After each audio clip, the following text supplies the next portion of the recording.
Histoire chapitre 3, la Révolution et l'Empire. Partie 2, la Terreur, sauver la République et la Révolution.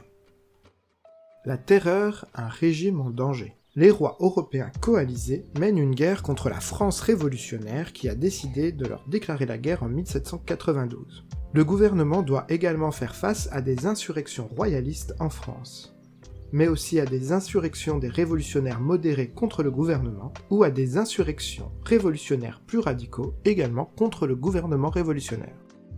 La Terreur, un régime soutenu par une partie de la population. On ne pourrait pas comprendre ce régime sans ses soutiens.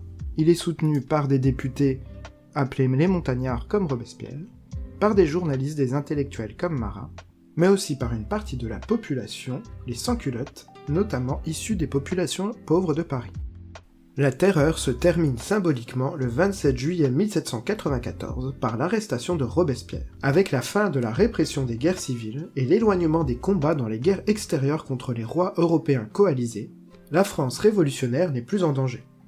Ce gouvernement qui a mené de nombreuses répressions dispose de moins en moins de soutien, et de nombreux députés de la Convention, issus de la bourgeoisie, veulent un changement de politique intérieure et économique, et notamment la fin des maximums des prix qui favorisaient la population la plus pauvre en limitant l'augmentation des prix. La fin de la Terreur, c'est aussi la perte d'influence des sans-culottes. Le pouvoir politique passe aux mains de la bourgeoisie. La Terreur, un régime violent.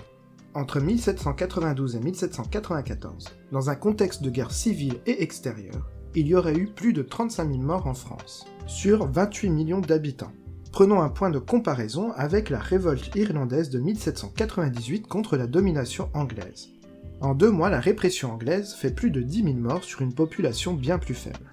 Résumons, le régime de la Terreur est un régime violent, confronté à une situation où l'existence même du gouvernement révolutionnaire est en jeu. Il est aussi violent que les autres gouvernements de l'époque, confrontés au même genre de situation.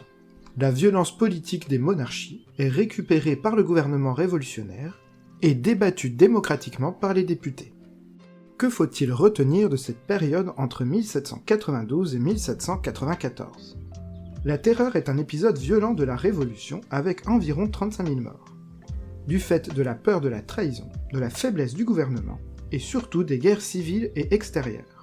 La Terreur, c'est aussi un régime qui a poursuivi le processus de démocratisation, y compris dans la gestion de la violence politique. Un régime qui s'appuie sur un soutien populaire.